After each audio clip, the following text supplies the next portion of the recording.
फहद मुस्तफ़ा भी त हुन में हो, वो नंढड़ा चाइल्ड एक्टर्स हुआ, पर हुन में मुंहिंजो पुटु थियो, पढ़ी लिखी मुंहिंजो पुटु वॾो ऑफिसर थींदो, सभिनी जी चमचागरी थो करे, उहो सुठो है न। टीवी जी स्क्रीन ते बि जेको हो मुंहिंजो अचणु ऐं पोइ फिल्मुनि में अचणु, वरी टीवी ते अचणु, त लाज़मी न आहे जॾहिं मां फिल्मुनि में आयसि त टीवी वारनि मूंखे स्क्रीन ते ॾिठो त हिकिड़ो न्यू टैलेंट आहे, न्यू छोकिरी आहे ऐं हिनखे असां पंहिंजे ड्रामनि में कास्ट करियूं। हुन खां पोइ मूंखे समेजा साहब, मोहम्मद बख्श समेजा साहब, उन्हनि पंहिंजे ड्रामे में कास्ट कयो, लिखियो मंजनराड़।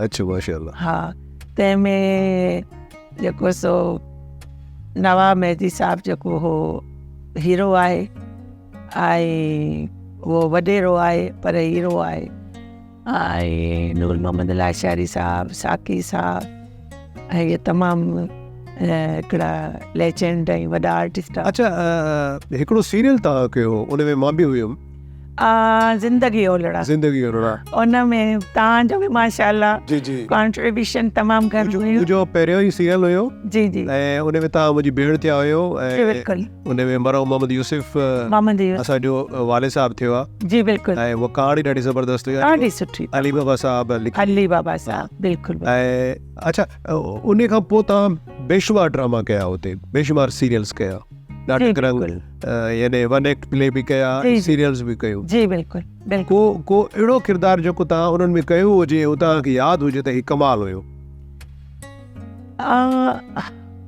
परफेक्ट मां उन वक़्तु कान हुअसि, हिन वक़्तु बि न आहियां, ऐं न कॾहिं ज़िंदगी में मां परफेक्ट थी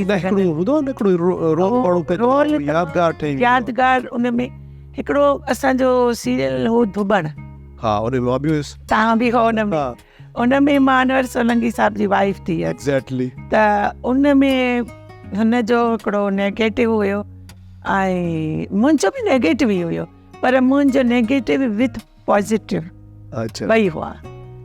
मूंखे यादि थो अचे त उन में ऑलमोस्ट तव्हांजा अनवर सोलंकी साहब कुझु सीन अहिड़ा हूंदा जो ॾिण जा हूंदा, त उहो तव्हांखे कुझु यादि आहे कीअं तव्हांजो टोन कीअं हूंदो? ॾाढो।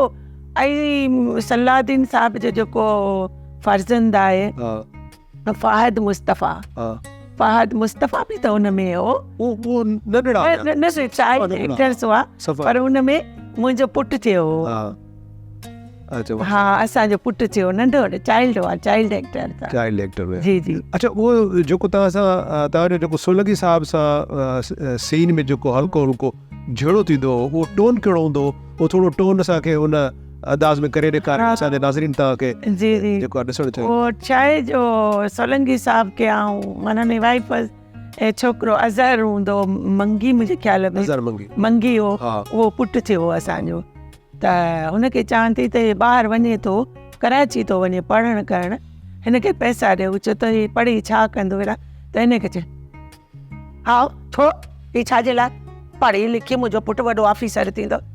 हू चए थो हाणे छॾ तुंहिंजो पुटु ऑफिसर थींदो सो दुनिया ॾिसंदी, बाक़ी तूं जेको सभिनी जी चमचागरी थो करी, उहो सुठो है न।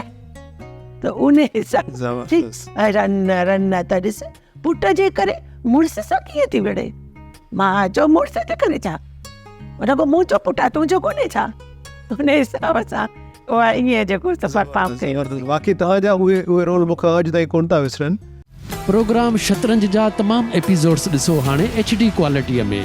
विज़िट करियो असांजो YouTube channel Sindh TV HD drama. Subscribe कयो असांजो official YouTube channel Sindh TV HD drama ऐं वधीक अपडेट लाइ बेल आइकन खे क्लिक करियो।